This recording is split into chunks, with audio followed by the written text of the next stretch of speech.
Le danger de vivre au crochet des autres, c'est de se retrouver à la rue sans savoir comment cela est arrivé.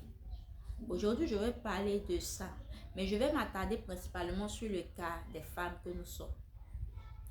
Un homme te dit que ne travaille pas, il va prendre soin de toi.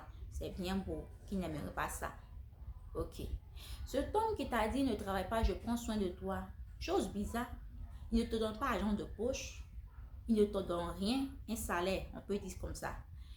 Tout ce qu'il fait pour toi, c'est de payer la nourriture pour toi et tes enfants pour manger. C'est tout, ton besoin primaire qui va prendre soin de ça, la nourriture. Mais ça ne te fait pas un tic pour te dire, aujourd'hui c'est la nourriture paye. Demain peut-être il va ne même plus payer la nourriture. Qu'est-ce que je fais? Tu ne te poses pas la question. Tu ne te dis pas, aujourd'hui peut-être il prend soin de moi, il prend soin des enfants. Il peut perdre son travail. Dans ce cas, comment on fait? Il peut quitter ce monde, me laissant les enfants. Dans ce cas, comment je fais? Est-ce que parfois vous vous asseyez, vous posez ce genre de questions? Comment je fais au cas où le robinet qui me donne à boire est fermé? Non. C'est l'instant présent auquel vous réfléchissez. Oui, il prend soin de moi, il prend soin des enfants, ainsi de suite. Mais le futur, qu'est-ce que tu en sais? C'est bien que l'homme peut prendre soin de toi, comme il a dit, il va te donner même un salaire, ainsi de suite, tout. Si tu es marié, dans le cas où il te donne argent de poche, économise pour au cas où. Mais dans la majeure partie du temps, vous n'économisez même pas. Quand on vous donne perruque, tissu, et à la mode, sac à la mode, bon, je ne sais pas quoi je vais citer là. Ça finit.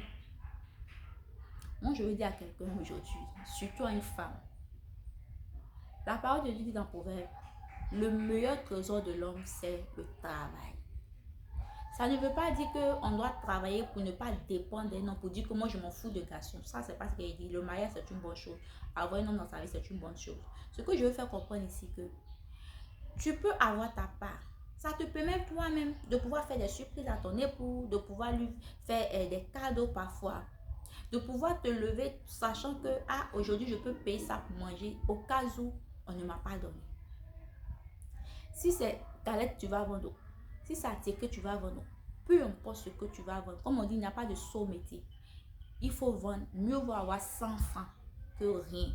Ce n'est pas le jour où tu seras dans le besoin, où la personne va te fermer le robinet, où il y aura séparation, la personne va mourir, ainsi de suite, que tu vas venir maintenant commencer à chercher à te débattre dans cette vie-là.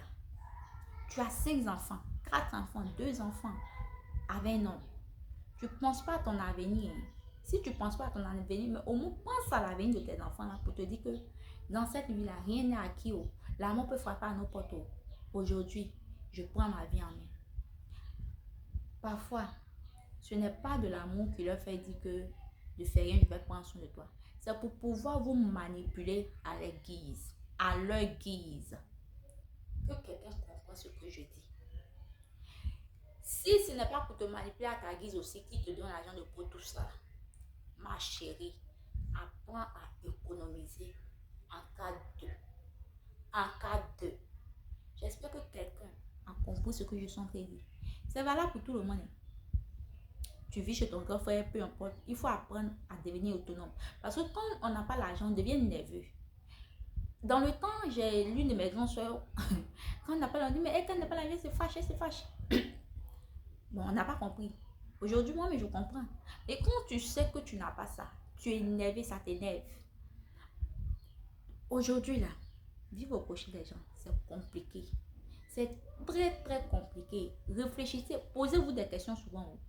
Posez-vous des questions. Aujourd'hui, celui qui me donne, s'il me donne plus, je fais comment? Aujourd'hui, si il perd son travail, je fais comment? Si on se quitte, je fais comment? S'il meurt, je fais comment? Avec moi et mes enfants. Et même si, est-ce que c'est la vie que je veux mener? Ça là, c'est mon strict minimum. Moi, je veux accéder à cette dimension. Est-ce que ce qui me donne, ça peut me suffire? Battons-nous au maximum. Je ne fais pas de vidéo cadeau. Bientôt, vous allez me voir faire des coachings, des accompagnements, des conférences, ainsi de suite. C'est aussi ma graine que je suis en train d'estimer comme ça. Parce que le travail, Dieu m'a fait grâce, au moins j'ai un travail. Mais ce n'est pas le salaire que je veux, ce n'est pas le niveau que je veux. Je suis parfois frustrée, mais je rends grâce pour ce que j'ai déjà. Mais ça ne veut pas dire que c'est ce que je veux. Et puis dans ça là, c'est pas ce que je veux. Quelqu'un va même me dire que non, ne travaille plus, viens à me cocher. Que quoi même? Parfois là, apprenez à être frustré.